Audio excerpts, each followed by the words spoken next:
한 부부가 있었습니다. 아주 참 진지한 얘기를 하고 있었습니다. 아내가 남편에게 이렇게 말합니다. 여보, 지난주에 내 친구네 집에 가서 둘째를 보고 왔는데 둘째가 너무너무 이쁘더라. 그래서 나도 둘째가 갖고 싶어졌어. 우리 둘째를 가지면 어떨까? 그러자 남편이 이렇게 말합니다. 여보, 당신 마음은 내가 너무 잘 알겠는데 그건 우리 지금 상황에 불가능해. 그러자 이 아내가 다시 한 번 더 이야기를 하는 겁니다. 아니 여보, 왜 안 된다고만 생각하는 거야? 생각해보지도 않고 왜 안 된다 그래? 우리가 이렇게 집도 사고 우리 형편이면 둘째 키울 정도 되는데 둘째 낳을 수 있는 거 아니냐고. 우리 이제 이 우리나라가 지금 저출산의 시대라서 아기 많이 낳으면 좋다는데 우리도 둘째 좀 갖자라고 격앙이 된 목소리로 이야기를 하는 겁니다. 그래도 남편은 전혀 동요하지 않습니다. 그리고 아주 침착하게 그리고 차분하게 아내에게 말합니다. 여보, 우리는 둘째를 갖기 전에 첫째를 먼저 가져야 돼. 아이를 낳는 것에도 순서가 필요한 겁니다. 첫째가 없는데 둘째를 낳을 수는 없는 것이지요. 우리의 삶은 어떠합니까? 우리의 삶은 순서의 연속입니다. 우리의 삶에서 순서를 빼버린다면 그 삶은 엉망진창, 무질서의 삶이 되어버릴 것입니다. 아침에 보통 어떻게 일어나십니까? 알람을 들으며 일어나실 겁니다. 저도 아침에 일어나기 위해서 4개의 알람이 등록되어 있습니다. 첫 번째 알람은 깨기 위한 알람이 아닙니다. 그냥 귀를 열기 위한 알람입니다. 그래서 그 알람이 울리면 얼른 핸드폰을 끄고 다시 잡니다. 그리고 두 번째로 알람이 울리는데 그것은 정신을 차리기 위한 알람입니다. 그래서 그게 울리면 핸드폰을 들어서 정신 한번 차려보고 알람을 끄고 다시 세 번째 알람을 기다리며 잠을 잡니다. 그리고 세 번째 알람이 울릴 때는 일어나야 됩니다. 그때 일어나지 않으면 조금 문제가 생깁니다. 그런데 저희가 알람이 몇 개가 있다고 그랬죠? 4개가 있습니다. 너무나도 피곤할 때가 있습니다. 그러면 하나가 더 있지 하고는 세 번째 알람을 끄고 잡니다. 그리고 4번째 알람을 기다리며 잠에 듭니다. 그런데 참 이럴 때 4번째 알람을 놓치는 경우가 너무 많습니다. 큰일 나는 거죠. 우리 성도님들의 삶도 크게 다르지 않을 겁니다. 아침에 일어나기 위한 알람이 있으실 거고, 그리고 아침에 일어나면 개인의 삶의 루틴, 삶의 순서가 있을 것입니다. 내가 만들어 놓은 순서가 있는가 하면 만들어진 순서에 나를 맞춰야 하는 경우도 있습니다. 아침에 출근을 하기 위해서 버스를 기다리면 줄을 서야 하는 것, 그리고 사거리에서 일정한 시간에 맞추어서 순서대로 돌아가는 신호를 기다리는 것 등이 바로 그러한 것이지요. 요즘에는 DIY라고 해서 Y 가구라고 해서 조립이 안 된 가구를 직접 집으로 배송해서 조립하는 일들이 많이 있습니다. 간혹 손재주가 있다라고 하는, 조립하는 걸 좋아하는 남편들이 그것을 대충 보고는 나 이거 어떻게 하는지 알겠다라고 하면서 순서가 있는 설명서가 있지만 그것은 뒤로 버려버리고 자기의 생각대로 자기가 가지고 있는 조립의 방법대로 열심히 해 나갑니다. 조립이 잘 되어져 가지요. 나무 판끼리 붙이고 나무를 다 조이고 나사를 조이고 그렇게 약 1시간의 시간을 보내게 됩니다. 드디어 마지막에 최종 단계, 가구를 맞춰놓은 큰 틀을 붙이기만 하면 됩니다. 그런데 아구가 딱 맞아야 되는데 아구가 안 맞고 자기들끼리 톡톡 부딪힙니다. 뭐가 문제인가 하고 설명서를 그제서야 한번 열어보면 순서가 잘못되었 것이지요. 설명서를 보지 않고 만드니 순서가 잘못됐고 그러면서 부품들이 섞이면서 제대로 조립이 되지 않는 겁니다. 순서를 지키지 않으니 다시 수시간이 걸려서 분해하고 재조립해야 합니다. 그 남편이 바로 저입니다. 말씀드린 것처럼 우리의 삶은 순서의 연속이지요. 우리의 인생은 순서의 인생이다라고 해도 과언이 아닐 것입니다. 순서 없이는 아무것도 되지 않습니다. 그리고 우리는 그것을 질서라고 말합니다. 질서가 있을 때에 모든 것들이 안정적으로 움직입니다. 순서라는 말을 사전에서 찾아보니 이렇게 정의하고 있습니다. 정하여진 기준에서 말하는 전후, 좌우, 상하 따위의 차례 관계, 무슨 일을 행하거나 무슨 일이 이루어지는 차례를 순서라고 합니다. 우리는 그래서 순서를 참으로 중요하게 생각하고 또 선호하지요. 지금까지의 순서가 있는데, 그리고 질서가 있는데, 그런 것들이 깨지는 것을 우리들은 그렇게 썩 좋아하지 않습니다. 그런데 오늘의 말씀에서 보면 이상한 순서가 등장하고 있습니다. 우리는 오늘 말씀을 통하여서 이 이상한 순서이지만 그 순서가 하나님의 은혜임을 알고 우리의 삶에 그런 하나님의 은혜가 나타나며 그 은혜를 고백하는 시간이 되기를 소망합니다. 오늘 우리가 보고 있는 마가복음은 베드로의 통역자이며 바나바의 조카인 요한이라고 하는 마가가 기록을 했습니다. 말씀드린 대로 베드로와 바나바의 영향을 많이 받았으며, 그리고 많이 받은 이 마가는 그 마가복음을 시작하면서 이렇게 말합니다. 하나님의 아들 예수 그리스도의 복음의 시작이라. 아멘. 마가복음은 그 첫 구절부터 그 중심 주제를 분명하게 드러내고 있습니다.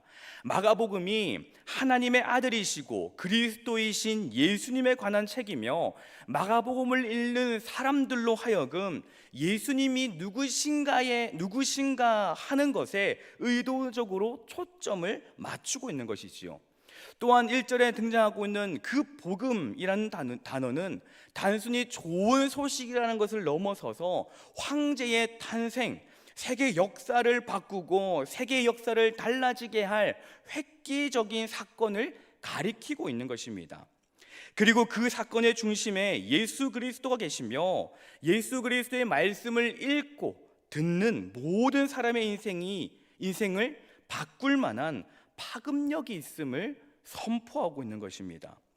그리고 마가복음은 군사적 메시아가 가져오는 정치적 해방에 기대하고 있는 제자와 사람들에게 하나님의 아들을 예수 그리스도가 선포하신 하나님의 나라는 고난받는 메시아로 십자가의 성취되었다. 십자가의 고난으로 성취되었다라는 것을 알려주고 있습니다. 하나님의 아들로서 이 땅에 오신 예수님께서는 다른 복음서들과 다르게 마가복음에서는 1장부터 예수님의 사역이 시작이 되어지고 있습니다. 복음을 전하시고 세례를 받으시며 사탄으로부터 시험을 받으신 것, 그리고 귀신 들린 사람들을 고쳐주십니다. 그리고 본문은 예수님께서 각종 병든 많은 사람들을 고치셨는데, 그 중에 베드로, 시몬의 장모의 열병을 고치신 것을 기록하고 있습니다. 말씀드린 대로 우리는 순서를 좋아합니다. 그런데 오늘 예수님께서 베드로의 장모의 열병을 고치신 것을 보면 순서가 이상합니다. 병원에 입원해 보신 분들은 아시겠지만, 병원에 누워 있는 것, 있다면 병원을 나갈 수 있는 방법은 병이 나은 다음에 나갈 수 있는 것입니다. 병이 나은 다음에 퇴원을 할 수 있는 것이지요. 그런데 본문은 그 순서가 이상합니다. 우리 31절의 말씀을 같이 한번 읽어보겠습니다. 31절 말씀입니다. 나아가사 그 손을 잡아 일으키시니 열병이 떠나고 여자가 그들에게 수종드니라. 아멘. 뭔가 이상한 것을 발견하셨습니까? 말씀드린 대로 병이 나아야지, 병에서 해방되어야지만 일어날 수가 있습니다. 그리고 나서 생활을 할 수가 있는 것이지요. 그런데 31절의 말씀에서는 일어난 후에 열병이 떠났다라고 기록을 하고 있습니다. 우리의 삶은 완벽한 삶을 준비하며 꿈꿉니다. 시험 공부를 하는 학생들은 어떠할까요? 정말로 완벽한 준비를 꿈꾸지 않을까요? 노력하지 않을까요? 제가 중3이던 시절에 도덕 수행평가를 하게 되었습니다. 30점이라는 큰 점수가 거기에 달려 있었지요. 그런데 그 시험이 있는 9시간 전에 시험이 있다라는 것을 제가 알게 되었습니다. 그러나 문제는 단 4개, 서술형의 단 4개의 문제였고, 문제의 그 서술을 외우기만 하면 되는 것이었습니다. 9시간이라면 뭐 크게 문제가 되지 않을 것 같아서 꽤 늦은 시간까지, 이른 늦은 새벽까지 그 문제를 외웠습니다. 그리고 완벽히 다 외웠다 생각이 되는 그때에 잠에 들게 되었습니다. 당일 아침이 되어서 학교로 갔고 수행평가 시간이 되었습니다. 완벽하게 외웠기 때문에 아무런 문제가 없었습니다. 제가 외운 답은 완벽에 가까웠습니다. 그런데 시험지를 받고 나니 문제가 생겼습니다. 말씀드린 대로 답은 정말로 완벽하게 외웠는데 문제를 전혀 외우지 않았던 겁니다. 분명히 어제까지는 완벽하다고, 아니 오늘 아침까지도 완벽하다고 생각했는데 어마어마한 변수를 만나게 된 것이지요.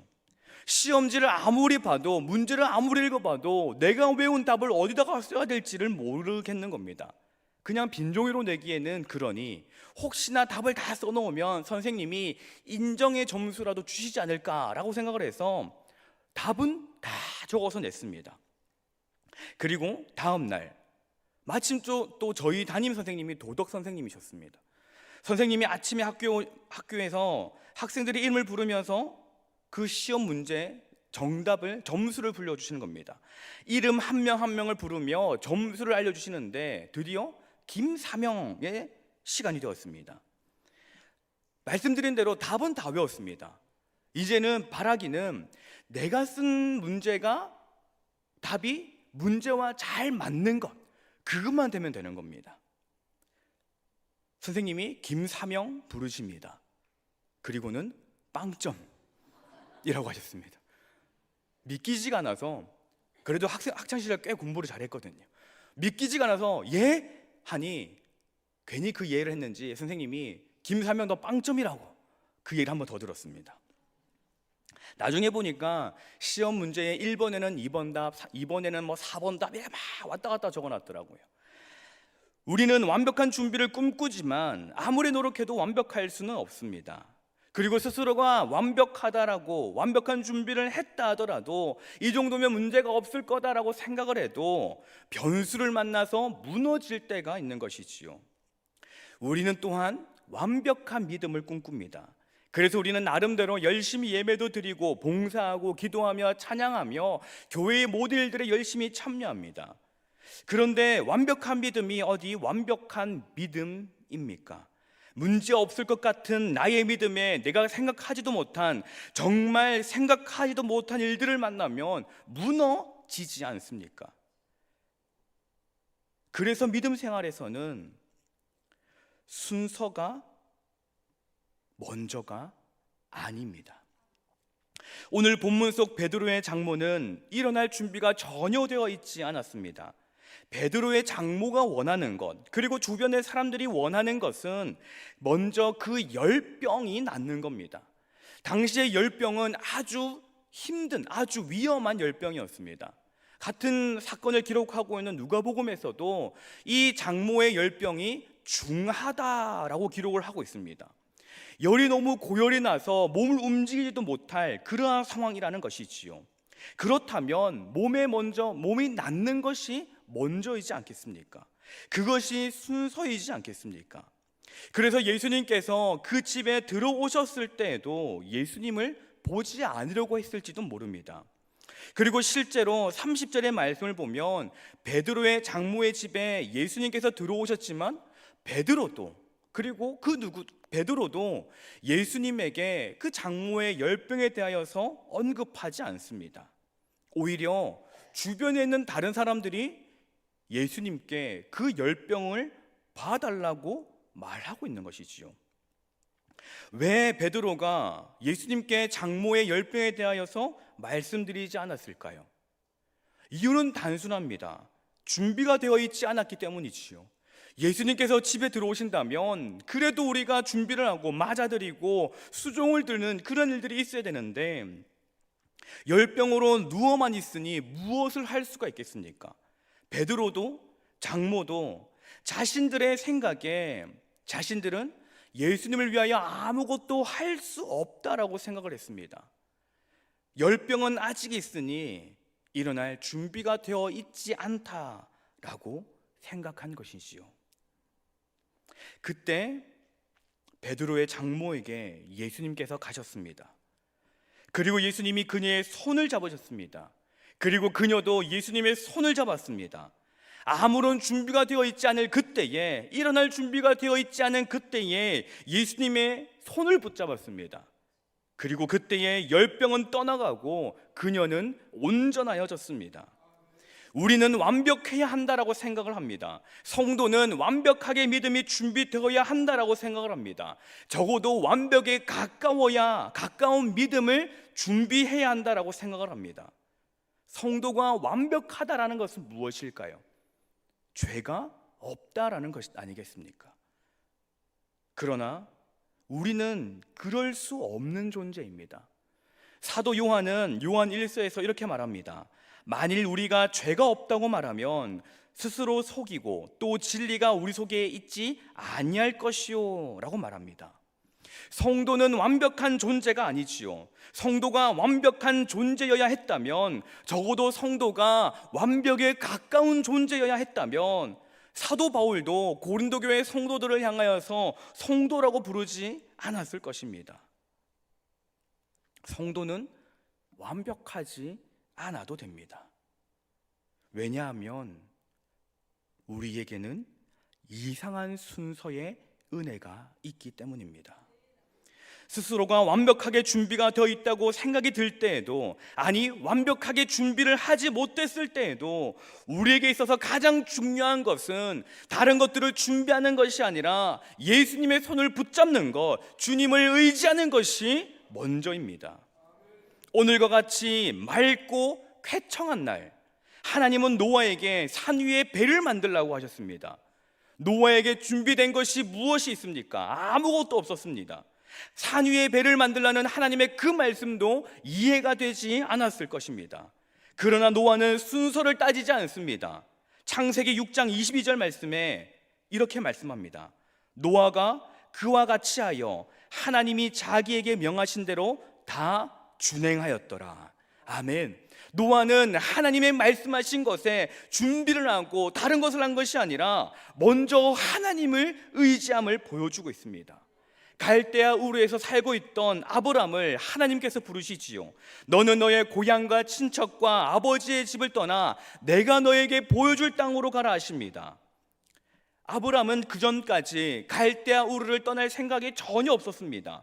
그리고 지금까지 그러했던 것처럼 갈대아 우르에서 잘 먹고 잘 살 생각을 가지고 있었을 것입니다. 그러나 하나님의 말씀이 있었을 때에 아브람은 다른 것을 하지 않았습니다. 아브람의 순서는 창세기 12장 4절의 말씀과 같이 아브람이 여호와의 말씀을 따라갔다라고 기록하고 있습니다. 아브람의 순서는 하나님을 의지하는 것이었습니다. 거센 물이 흐르는 요단강을 건너라는 하나님의 말씀에 여호수아의 순서는 무엇이었습니까? 성경 그 어디를 보더라도 여호수아가 그 강을 건너기 위하여서 나무를 구하고 배를 만들고 다리를 만들 계획을 세웠다라는 말은 아무 곳에서도 찾을 수가 없습니다.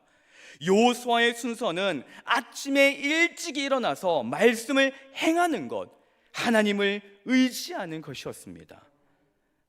애굽으로 가서 나의 백성을 구하라 라는 그 하나님의 말씀에 처음에는 이것저것 따지고 불평했던 그 모세가 결국에 애굽을 향하여서 갈 때에 그 손에 무엇을 들고 있었습니까?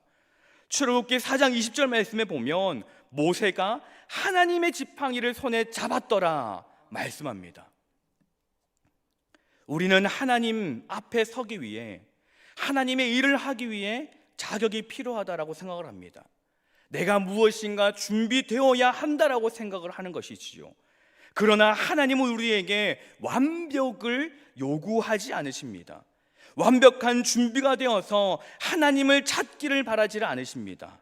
하나님은 우리에게 그 어떤 순서보다 먼저 하나님을 의지하고 예수님의 손을 붙잡는 것을 바라십니다. 본문 속에서도 베드로의 장모는 전혀 준비가 되어 있지 않았습니다. 그러나 예수님께서 그녀의 손을 잡고 그녀가 예수님의 손을 잡았을 때에 열병이 떠나가고 온전해졌습니다.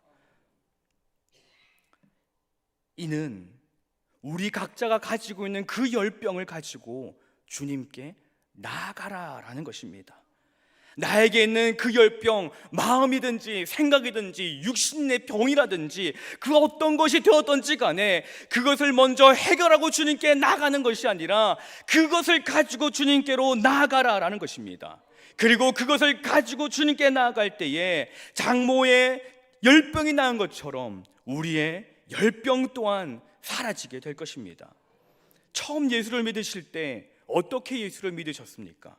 처음 기도하셨을 때 어떻게 기도하셨습니까? 말씀을 모두 다 알고 말씀대로 살아가셨습니까? 생각해보면 우리는 예수님을 제대로 알지 못할 때 예수님을 믿었습니다. 그저 그냥 그분이 예수시라는 것, 어느 한 예배에서 어떠한 한 말씀에서 은혜를 받고 나서 우리는 믿음을 시작하였습니다. 믿음이 성장하고 기도한 것이 아니라 기도를 하다 보니 우리의 믿음이 성장했습니다. 모든 말씀을 다 알고 말씀대로 산 것이 아니라 말씀대로 하나하나 살아가다 보니 말씀을 알게 된 것이지요. 믿음 생활은 어떠합니까? 시간이 나면 예배를 드리는 것이 아닙니다. 먼저 예배를 드려야 하는 것입니다. 시간이 될 때 기도하는 것이 아니라 먼저 기도해야 하는 것입니다. 내 앞에 놓인 상황을 해결하고 나서 믿음의 생활하는 것이 아니라 그 모든 것들을 가지고 먼저 주님을 바라봐야 합니다. 마태복음 6장에서 예수님께서 하시는 말씀이 이것이지 않습니까? 목숨을 위하여 무엇을 먹을까, 무엇을 마실까, 몸을 위하여 무엇을 입을까 염려하지 말라. 너희는 먼저 그의 나라와 그의 의를 구하라. 아멘. 이 말씀이 정답입니다. 우리가 가지고 있는 그 모든 것들을 그대로 가지고 주님께 가는 것입니다. 준비된 후에 하나님의 일을 하는 것이 아니라 먼저 우리가 하나님의 일을 할 때에 할 수 있는 능력과 상황을 우리에게 허락하시는 겁니다. 하나님의 순서는 세상의 순서와 너무나도 다릅니다. 세상의 순서는 내가 일단은 준비가 되어 있어야 됩니다. 준비가 될 뿐만이 아니라 완벽까지도 요구하는 것이지요. 그러나 하나님의 순서는 먼저 나오는 겁니다. 몸이 아프면 아픈 대로, 마음이 아프면 아픈 대로, 부족하면 부족한 대로 먼저 나오는 겁니다. 주님의 손을 붙잡는 겁니다. 이 땅을 살아가시다가 많은 것들을 나의 힘으로, 나의 생각으로, 나의 경험으로 의지해 보신 적이 있지 않으십니까? 그런데 그것으로 무엇을 얼마나 해결하시고 그것으로 최상의 것의 결과를 내신 적이 있으십니까? 따지고 보면 나의 것들은 아무런 힘이 없습니다. 젊다고, 똑똑하다고, 가진 것이 많다고, 건강하다고, 그런 것들은 아무런 도움이 되지 않습니다. 오직 나의 도움은 주님께 있습니다.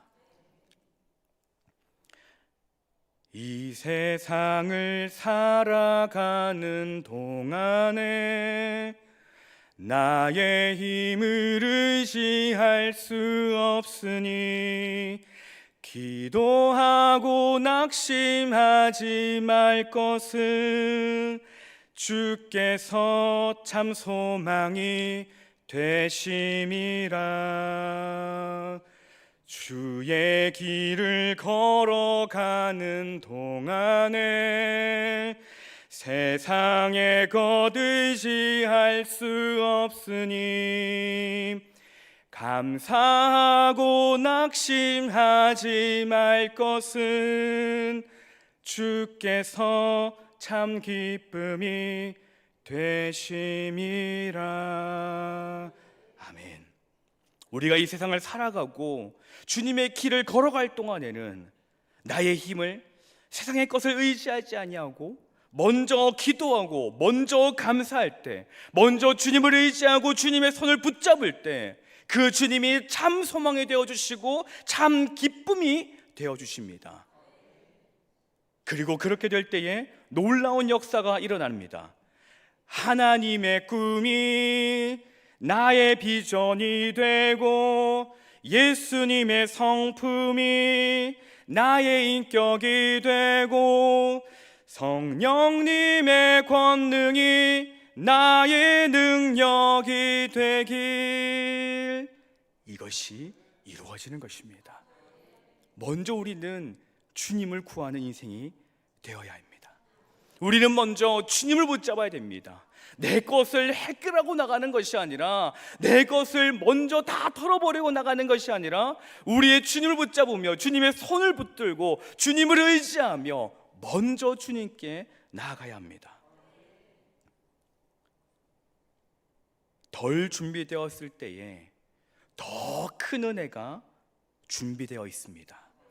먼저 계획을 준비하고 상황을 해결하는 것이 아니라 먼저 주님을 의지하는 이상한 순서이지만, 세상이 볼 때는 말도 안 되는 순서이지만, 그 이상한 순서가 하나님의 일하심의 순서임을 기억하여 하나님의 일하심을 날마다 경험하는 저와 여러분이 되시기를 간절히 소망합니다.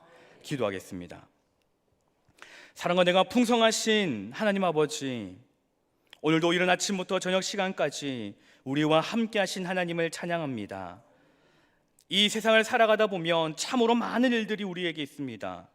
정말로 예상하지 못했던 다른 사람에게나 드라마에서나 있을 법한 일들이 우리에게 생길 때도 있습니다. 주님, 그때에 우리가 주님을 먼저 의지하게 하여 주시옵소서. 주님의 손을 먼저 붙잡게 하옵소서. 이상한 순서 같지만 그 순서가 가장 큰 은혜임을 알고 행할 수 있는 믿음을 저희에게 허락하여 주시옵소서. 그리하여 덜 준비되었을 때에 더 큰 은혜를 경험하는 신년의 모든 가족들이 되게 하옵소서. 예수님의 이름으로 기도드립니다. 아멘.